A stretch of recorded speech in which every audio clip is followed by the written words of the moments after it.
ਅਮਰੀਕੀ ਕਿਸਾਨਾਂ ਤੋਂ ਸੋਇਆਬੀਨ ਲੈਣ ਤੋਂ ਨਾ ਕਰ ਦਿੱਤੀ ਸੀ। ਚੀਨ ਛੇਤੀ ਕਿਤੇ ਜੰਗ ਵਿੱਚ ਜਾਣ ਲਈ ਤਿਆਰ ਨਹੀਂ ਹੁੰਦਾ। ਰੇਅਰ ਅਰਥ ਮਟੀਰੀਅਲ ਤੇ ਲਾਏ ਹੋਏ ਬੈਨ ਨੂੰ ਹਟਾਉਣ ਵਾਸਤੇ ਰਾਜੀ ਕਰ ਲਿਆ।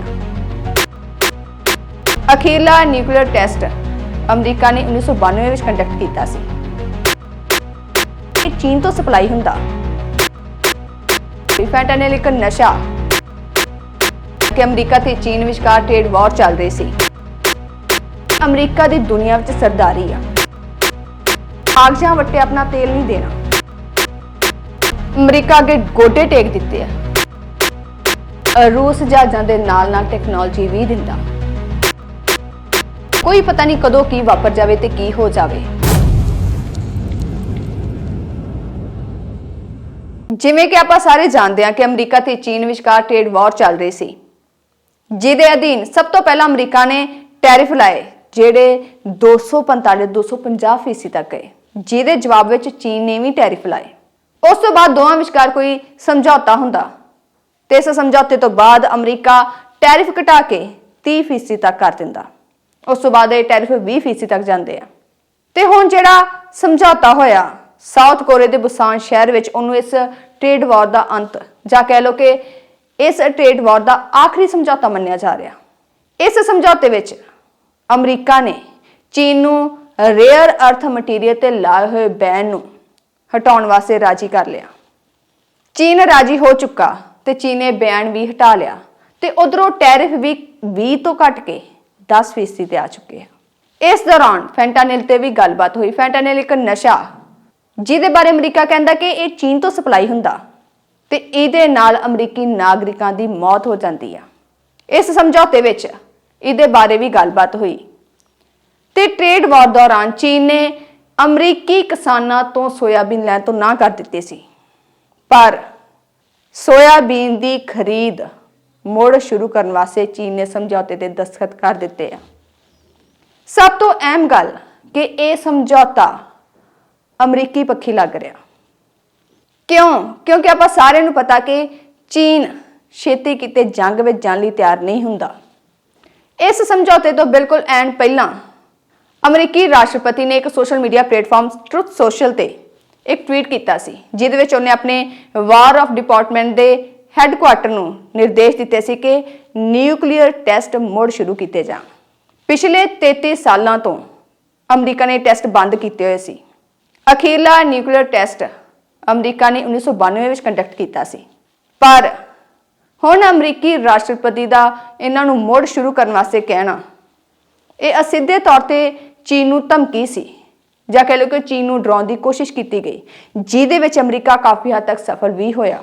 ਕਿਉਂਕਿ ਅਮਰੀਕਾ ਦੀ ਦੁਨੀਆ ਵਿੱਚ ਸਰਦਾਰੀ ਆ। ਭਾਵੇਂ ਕਿ ਚੀਨ ਬੜੀ ਤੇਜ਼ੀ ਨਾਲ ਉੱਭਰਦਾ ਪਿਆ, ਪਰ ਚੀਨ ਅਜੇ ਅਮਰੀਕਾ ਨੂੰ ਸਿੱਧਾ ਟੱਕਰਨ ਵਾਸਤੇ ਤਿਆਰ ਨਹੀਂ।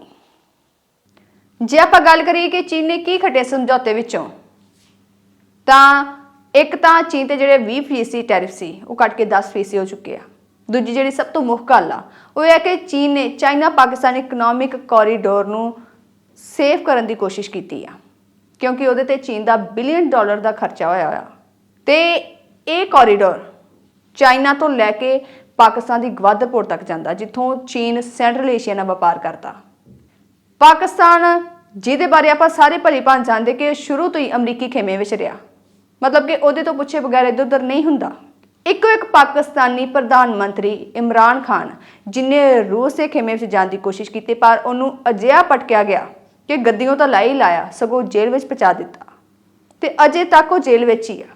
ਇਸ ਲਈ ਚੀਨ ਨੇ ਇਸ ਸਮਝੌਤੇ ਰਾਹੀਂ ਸੀਪੈਕ ਨੂੰ ਜਾਂ ਕਹਿ ਲਓ ਕਿ ਆਪਣੇ $1 ਬਿਲੀਅਨ ਦੇ ਖਰਚੇ ਨੂੰ ਸਿਕਿਉਰ ਕਰਨ ਦੀ ਕੋਸ਼ਿਸ਼ ਕੀਤੀ ਆ। ਉਧਰ ਇੱਕ ਹੋਰ ਕਦਮ ਪੁੱਟਦੇ ਆ, ਚੀਨ ਨੇ ਰੂਸ ਨਾਲ ਹੋਣ ਵਾਲੇ ਵਪਾਰ ਨੂੰ ਵੈਸਟਰਨ ਕਰੰਸੀ ਦੀ ਬਜਾਏ, ਯਾਨੀ ਕਿ ਡਾਲਰ ਜਾਂ ਯੂਰੋ ਦੀ ਬਜਾਏ ਯੂਆਨ ਜਿਹੜੀ ਕਿ ਚੀਨ ਦੀ ਕਰੰਸੀ ਆ, ਰੂਬਲ ਜਿਹੜੀ ਕਿ ਰੂਸ ਦੀ ਕਰੰਸੀ ਆ, ਉਹਦੇ ਵਿੱਚ ਕਰਨਾ ਸ਼ੁਰੂ ਕਰ ਦਿੱਤਾ। ਇਸ ਬੰਦੇ ਜਾਣਕਾਰੀ ਰੂਸ ਦੇ ਫਾਈਨਾਂਸ ਮਿਨਿਸਟਰ ਨੇ ਦਿੱਤੀ ਆ। ਕੀ ਕਿਹਾ ਫਾਈਨਾਂਸ ਮਿਨਿਸਟਰ ਨੇ, ਆਓ ਸਕਰੀਨ ਤੇ ਵੇਖਦੇ ਆ। Russia China trade almost 100% outside western currencies, finance minister. ਇਸ ਫਾਈਨਾਂਸ ਮਿਨਿਸਟਰ ਨੇ ਇਹ ਵੀ ਕਿਹਾ ਕਿ USA ਆਪਣੇ ਡਾਲਰ ਨੂੰ ਐਜ਼ ਅ ਟੂਲ ਜਾਂ ਕਹਿ ਲਓ ਕਿ as a tool of punishment, ਯਾਨੀ ਕਿ ਇੱਕ ਹਥਿਆਰ ਦੇ ਤੌਰ ਤੇ ਵਰਤਦਾ। ਜੇ ਤੁਹਾਨੂੰ ਯਾਦ ਹੋਵੇ ਤਾਂ ਜੋ ਅੱਜ ਰਸ਼ੀਆ ਚਾਈਨਾ ਨੇ ਕੀਤਾ, ਇਹੀ ਕੁਛ ਇੱਕ ਸਮੇਂ ਤੇ ਲਿਬਨਾਨ ਦੇ ਸ਼ਾਸਕ ਜਾਂ ਕਹਿ ਲਓ ਕਿ ਗਵਰਨਰ ਕਰਨਲ ਗਦਾਫੀ ਨੇ ਕੀਤਾ ਸੀ। ਤੇ ਉਹਦਾ ਜੋ ਅੰਤ ਹੋਇਆ ਉਹਦੇ ਬਾਰੇ ਆਪਾਂ ਸਾਰੇ ਭਲੀ ਭਾਂਤ ਜਾਣਦੇ ਕਿ ਕਿਵੇਂ ਅਮਰੀਕਾ ਨੇ ਉਹਨੂੰ ਕੁਚਲ ਕੇ ਰੱਖ ਦਿੱਤਾ ਸੀ। ਉਹ ਕਹਿੰਦਾ ਸੀ ਕਿ ਮੈਂ ਕਾਗਜ਼ਾਂ ਵੱਟੇ ਆਪਣਾ ਤੇਲ ਨਹੀਂ ਦੇਣਾ। ਕਾਗਜ਼ਾਂ ਨੇ ਅਮਰੀਕੀ ਡਾਲਰਾਂ ਨੂੰ ਕਿਹਾ ਸੀ। ਉਹ ਕਹਿੰਦਾ ਸੀ ਕਿ ਸੋਨਾ ਦੋ ਤੇ ਬਦਲੇ 'ਚ ਮੇਰੇ ਤੋਂ ਤੇਲ ਲੈ ਲਓ। ਸੋ ਇਸ ਢੰਗ ਨਾਲ ਦੁਨੀਆ ਦੀ ਜੀਓਪੋਲਿਟਿਕਸ ਬਹੁਤ ਤੇਜ਼ੀ ਨਾਲ ਬਦਲਦੀ ਪਈ ਆ। ਕੋਈ ਪਤਾ ਨਹੀਂ ਕਦੋਂ ਕੀ ਵਾਪਰ ਜਾਵੇ ਤੇ ਕੀ ਹੋ ਜਾਵੇ। ਇਹਨਾਂ ਹਾਲਾਤਾਂ ਵਿੱਚ ਦੋਸਤ ਦੁਸ਼ਮਣ ਕੁਝ ਨਹੀਂ ਵੇਖਿਆ ਜਾ ਰਿਹਾ, ਸਿਰਫ ਆਪਣੇ ਹਿੱਤ ਵੇਖੇ ਜਾ ਰਹੇ ਆ। ਕੱਲ ਤੱਕ ਜਿਹੜਾ ਚੀਨ ਲੱਗਦਾ ਸੀ ਕਿ ਰੂਸ ਤੋਂ ਬਿਨਾ ਪੈਰ ਤੱਕ ਨਹੀਂ ਪੁੱਟੂਗਾ, ਅੱਜ ਉਹਨੇ ਅਮਰੀਕਾ ਨਾਲ ਸਮਝੌਤਾ ਕਰ ਲਿਆ। ਤੇ ਇੰਡੀਆ ਵੀ ਅਮਰੀਕਾ ਨਾਲ ਡਿਫੈਂਸ ਡੀਲ ਕਰ ਚੁੱਕਾ। ਤੇ ਆਉਣ ਵਾਲੇ ਸਮੇਂ ਵਿੱਚ ਅਮਰੀਕਾ ਤੇ ਇੰਡੀਆ ਵਿਚਕਾਰ ਟ੍ਰੇਡ ਡੀਲ ਹੋਣ ਦੇ ਬਹੁਤ ਵੱਡੇ ਆਸਾਰ ਆ। ਪਹਿਲਾਂ ਡਿਫੈਂਸ ਡੀਲ ਹੁੰਦੀ ਸੀ ਕਿ ਇੰਡੀਆ ਅਮਰੀਕਾ ਕੋਲੋਂ ਹਥਿਆਰ ਖਰੀਦਦਾ ਸੀ, ਪਰ ਇਸ ਵਾਰ 10 ਸਾਲਾਂ ਦਾ ਡਿਫੈਂਸ ਪੈਕਟ ਹੋਇਆ। ਮਤਲਬ ਕਿ USA ਇੰਡੀਆ ਵਿੱਚ ਡਿਫੈਂਸ ਇਨਵਾਇਰਨਮੈਂਟ ਡਿਵੈਲਪ ਕਰੂਗਾ। ਕੁਆਲਾਲੰਪਰ ਵਿੱਚ ਇੰਡੀਆ ਦੇ ਡਿਫੈਂਸ ਮਿਨਿਸਟਰ ਰਾਜਨਾਥ ਸਿੰਘ ਤੇ USA ਦੇ ਡਿਫੈਂਸ ਸੈਕਟਰੀ ਪੀਟ ਹੈਗਸੈਥ ਵਿਚਕਾਰ ਹੋਈ ਇਸ ਮੀਟਿੰਗ ਬਾਰੇ ਕੀ ਖਬਰ ਸੀ, ਆਓ ਸਕਰੀਨ ਤੇ ਵੇਖਦੇ ਹਾਂ। India USA sign 10-year defense pact amid tariff turmoil। ਸੋ ਇਸ ਡਿਫੈਂਸ ਡੀਲ ਵਿੱਚ ਹਥਿਆਰਾਂ ਦੇ ਨਾਲ-ਨਾਲ 10 ਸਾਲਾਂ ਦਾ ਇਹ ਸਮਝੌਤਾ ਵੀ ਹੋਇਆ। ਅਮਰੀਕੀ ਰਾਸ਼ਟਰਪਤੀ ਡੋਨਾਲਡ ਟਰੰਪ ਤਾਂ ਇੱਥੋਂ ਤੱਕ ਕਹਿ ਰਹੇ ਕਿ ਤੁਸੀਂ ਸਾਡੇ ਕੋਲੋਂ F-35 ਸਟੈਲਥ ਵਾਰ ਪਲੇਨ ਵੀ ਲੈ ਸਕਦੇ ਹੋ, ਜਿਹੜੇ ਕਿ ਅਮਰੀਕਾ ਦੇ 5th ਜਨਰੇਸ਼ਨ ਦੇ ਵਾਰ ਪਲੇਨ ਆ। ਪਰ ਇੰਡੀਆ ਇਹ ਵਾਰ ਪਲੇਨ ਰੂਸ ਕੋਲੋਂ ਲੈਣ ਦਾ ਇਛੁਕ ਆ, ਕਿਉਂਕਿ ਰੂਸ ਜਹਾਜ਼ਾਂ ਦੇ ਨਾਲ-ਨਾਲ ਟੈਕਨੋਲੋਜੀ ਵੀ ਦਿੰਦਾ। ਪਰ ਵੱਡੀ ਗਿਣਤੀ ਵਿੱਚ ਹਥਿਆਰ ਅਮਰੀਕਾ ਕੋਲੋਂ ਖਰੀਦਣ ਦੀ ਹਾਮੀ ਇੰਡੀਆ ਭਰ ਚੁੱਕਾ ਤੇ ਆਉਣ ਵਾਲੇ ਸਮੇਂ 'ਚ ਅਮਰੀਕਾ ਇੰਡੀਆ ਨਾਲ ਟ੍ਰੇਡ ਡੀਲ ਵੀ ਕਰੂਗਾ। ਸੋ ਹਾਲ ਹੀ ਵਿੱਚ ਹੋ ਰਹੇ ਜਾਂ ਹੋ ਚੁੱਕੇ ਇਹਨਾਂ ਸਮਝੌਤਿਆਂ ਨਾਲ ਸਾਊਥ ਏਸ਼ੀਆ ਦੇ ਖਿੱਤੇ ਵਿੱਚ ਬਹੁਤ ਵੱਡੀ ਹਲਚਲ ਹੋ ਰਹੀ ਆ, ਕਿਉਂਕਿ ਜਿਹੜੀ ਬ੍ਰਿਕਸ ਇਹ ਦੋ ਮੁਲਕ ਇੰਡੀਆ ਤੇ ਚੀਨ ਅਮਰੀਕਾ ਨਾਲ ਆਪਣੀ ਸੈਟਲਮੈਂਟ ਕਰਨ ਦੀ ਪੂਰੀ ਕੋਸ਼ਿਸ਼ ਕਰਦੇ ਪਏ। ਜੇ ਕਹੋ ਕਿ ਸੈਟਲਮੈਂਟ ਇੱਕ ਤਰ੍ਹਾਂ ਨਾਲ ਹੋ ਹੀ ਚੁੱਕੀ ਆ। ਜਿਹੜਾ ਲੱਗਦਾ ਸੀ ਕਿ ਰੂਸ ਇੰਡੀਆ ਚੀਨ ਦਾ ਗੱਠਜੋੜ ਅਮਰੀਕਾ ਨਾਲ ਟੱਕਰ ਲਊਗਾ, ਅੱਜ ਦੇ ਹਾਲਾਤਾਂ ਵਿੱਚ ਰੂਸ ਕੱਲਾ ਖੜਾ ਦਿਖਾਈ ਦੇ ਰਿਹਾ। ਪਿਛਲੇ ਦਿਨੀ ਅਮਰੀਕੀ ਰਾਸ਼ਟਰਪਤੀ ਟਰੰਪ ਤੇ ਰੂਸੀ ਰਾਸ਼ਟਰਪਤੀ ਵਲਾਦੀਮੀਰ ਪੁਤਿਨ ਵਿਚਕਾਰ ਅਲਾਸਕਾ ਜਿਹੜੀ ਮੀਟਿੰਗ ਹੋਈ ਸੀ ਉਹ ਵੀ ਬੇਸਿੱਟਾ ਰਹੀ। ਸੋ ਫਿਲਹਾਲ ਵੇਖੋ ਗੱਲ ਕਿੱਧਰ ਨੂੰ ਜਾਂਦੀ ਆ। ਪਰ ਚੀਨ ਨੇ ਆਪਣੇ ਹੱਕ ਸੁਰੱਖਿਅਤ ਰੱਖਣ ਵਾਸਤੇ ਇੱਕ ਤਰ੍ਹਾਂ ਨਾਲ ਅਮਰੀਕਾ ਅੱਗੇ ਗੋਡੇ ਟੇਕ ਦਿੱਤੇ ਆ ਤਾਂ ਜੋ ਜੰਗ ਤੋਂ ਬਚਿਆ ਜਾ ਸਕੇ।